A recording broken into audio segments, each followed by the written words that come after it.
कहानी लेखक की अपनी भावनाओं के द्वारा लिखी गई है। इस कहानी को सुनकर आप अपना मनोरंजन कर सकते हैं। इस कहानी में दर्शाए गए पात्र, उत्पादन और घटनाएं सभी काल्पनिक हैं। कहानी किसी भी व्यक्ति के भावनाओं, प्रथाओं और परंपराओं का अपमान नहीं करती है। एपिसोड 69, मनीषा जी का घराना।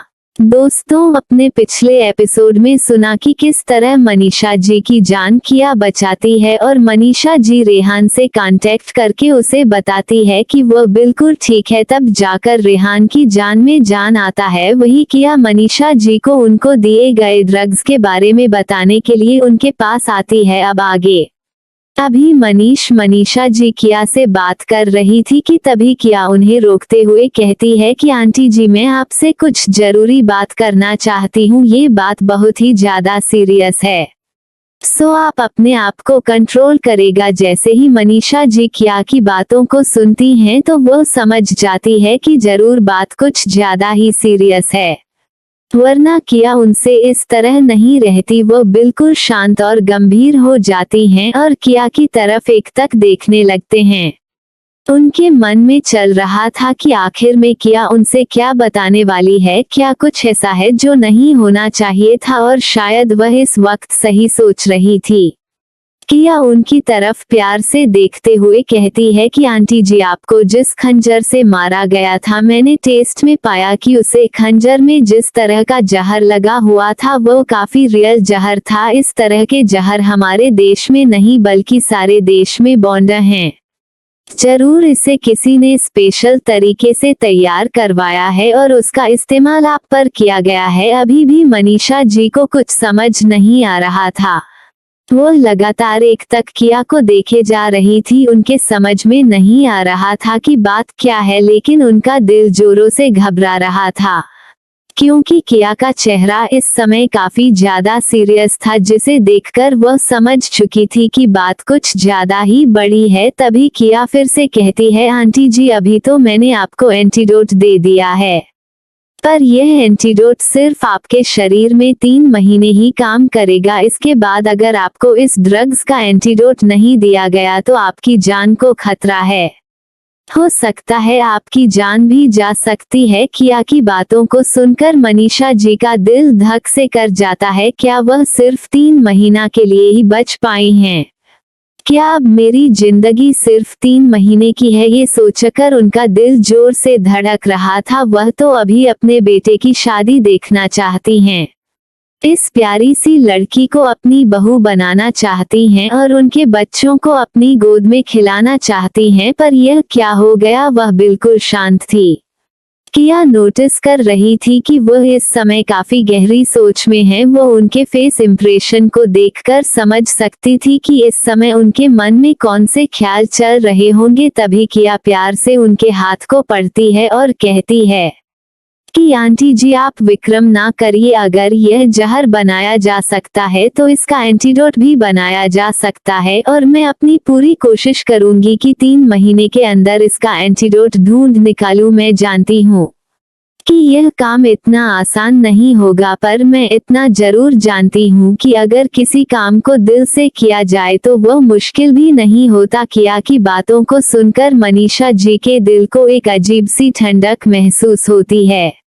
ऐसा लगता है कि मानो उनके दर्द खत्म हो गए हो। किया की बातों में ही इतना जादू था कि वह तो अपने सारे दर्द ही भूल गई। क्या हुआ अगर वह 3 महीने बाद मर भी जाती है तो उनके पास इतना वक्त तो मिल ही गया है कि वह अपने बच्चों के साथ कुछ पल और रह सके और इस प्यारी सी बच्ची के साथ भी अपनी कुछ यादें बना सके, वरना वह तो कल ही मर गई होती। ये तो इस बच्ची का एहसान है जो आज वह इस तरह से जीवित हैं। इतना सोचकर वह मुस्कुरा देती हैं और प्यार से किया के गालों में हाथ रखकर रहती है कि कोई बात नहीं बेटा, जिसे जितनी जिंदगी मिली होती है वह इतने दिन जरूर जीता है, चाहे परिस्थिति कैसी भी हो। उनकी बातों को सुनकर किया भी चैन की सांस लेती है। आखिर में यह आंटी काफी ज्यादा समझदार हैं, जो मेरी सभी बातों को आसानी से समझ गई, वरना बहुत मुश्किल होता किसी भी पेशेंट को इस सिचुएशन में हैंडल करना। वही किया का फोन लेकर मनीषा जी रेहान को मैसेज कर देती हैं कि वह घर पर मिलेगी, यहाँ आने की जरूरत नहीं है। उनका मैसेज पाकर रेहान तुरंत घर के लिए निकल जाता है क्योंकि उसे अपनी मां को सही सलामत अपनी आंखों के सामने देखना था।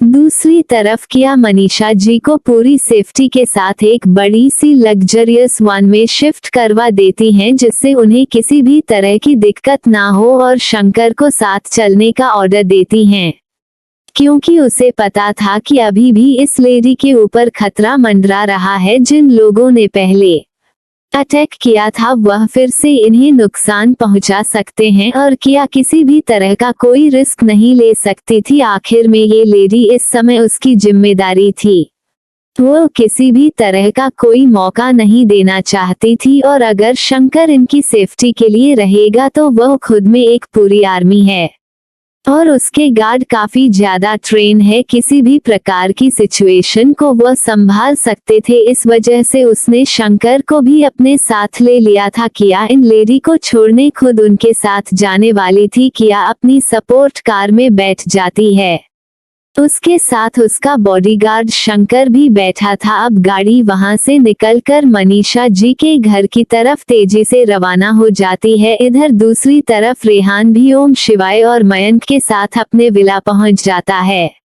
उसके पापा सुरेंद्र प्रताप भी बेसब्री के साथ सबका इंतजार कर रहे थे और दादा दादी को तो कुछ पता भी नहीं था, इस वजह से उन्हें सब कुछ नॉर्मल ही लग रहा था। सुरेंद्र जी अपनी मां को दादाजी की केयर करने का कहकर उन्हें उनके कमरे में ही भेज देते हैं जिससे उनकी मां को कुछ भी पता ना चल सके। कुछ देर बीतने के बाद रेहान और उसके दोस्त अपने घर पहुंच जाते हैं।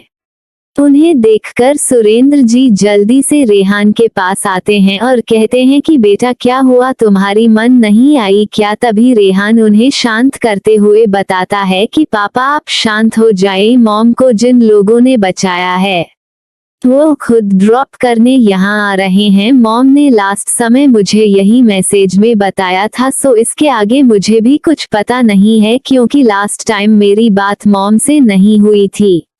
उन्होंने सिर्फ मैसेज ही किया था जिस वजह से मुझे कुछ भी आइडिया नहीं है। रेहान की बातों को सुनकर सुरेंद्र जी शांत हो जाते हैं। अब वह सब सिर्फ इंतजार कर सकते हैं, इसके अलावा वह कुछ कर भी तो नहीं सकते हैं और उन्हें उन लोगों पर भरोसा भी करना पड़ेगा क्योंकि आज उनकी वाइफ की जिंदगी बची है तो सिर्फ यह उन्हीं लोगों की बदौलत से है, सो वह उन पर किसी भी तरह का शक नहीं कर सकते थे। वह सभी शांति से लिविंग रूम में ही बैठ जाते हैं। इस समय उन्हें इंतजार करते हुए आधे घंटे से भी ज्यादा हो गया था और यह आधा घंटा उन सब के लिए 1 साल के बराबर लग रहा था। यह आधा घंटा बीते नहीं बीत रहा था, तभी वहां पर बहुत सारी गाड़ियों की आवाज सुनाई पड़ती है। सभी लोग एक साथ खड़े होकर एंट्रेंस की ओर तेजी से बढ़ने लगते हैं।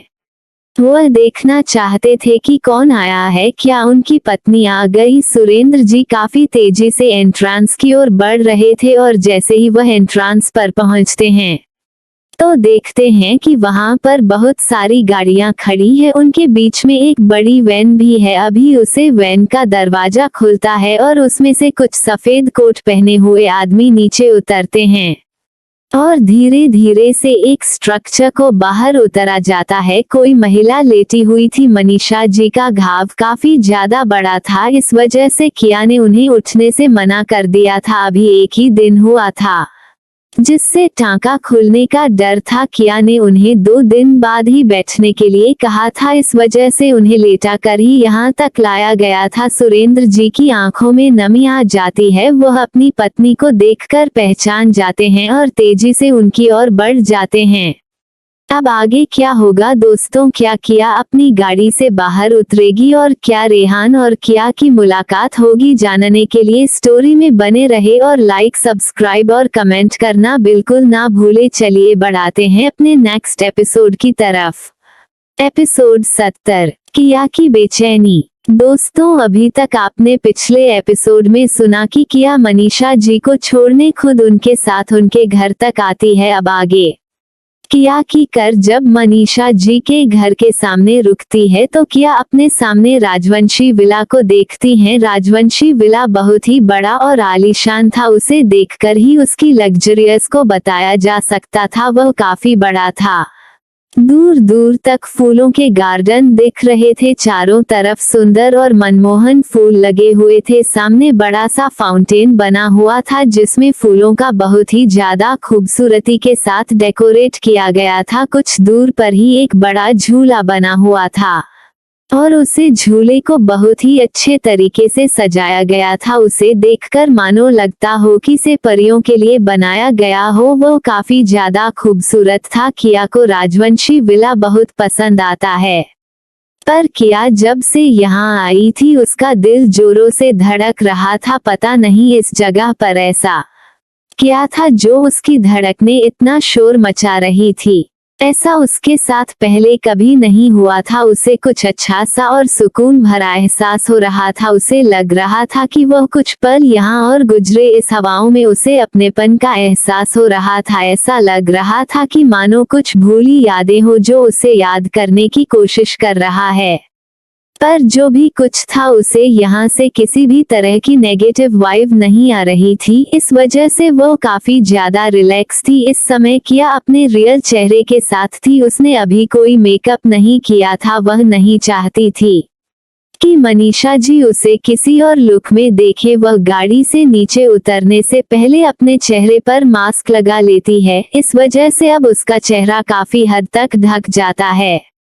वो अपने गाड़ी से उतरकर मनीषा जी को एक बार चेक करना चाहती थी कि वह सही से यहाँ तक पहुँच गई है कि नहीं और उन्हें किसी भी तरह का कोई प्रॉब्लम तो नहीं हो रहा है। वो मनीषा जी के पास जाकर उनके हाथों को पकड़कर उनकी नब्ज चेक करती है और भी इसी तरह एक दो चीज चेक करने के बाद मनीषा जी से पूछता है कि क्या वह ठीक है। मनीषा जी मुस्कुराकर प्यार से किया की तरफ देखते हुए कहती है कि बेटा फिक्र करने की कोई जरूरत नहीं है, मैं बहुत आराम से यहाँ तक आई हूँ और मुझे इस वक्त किसी भी तरह की कोई तकलीफ नहीं हो रही है। उनकी बातों को सुनकर किया भी रिलैक्स हो जाती है और उनसे उनकी दवाइयाँ के बारे में बढ़कर वहाँ से जाने की इजाजत लेती है।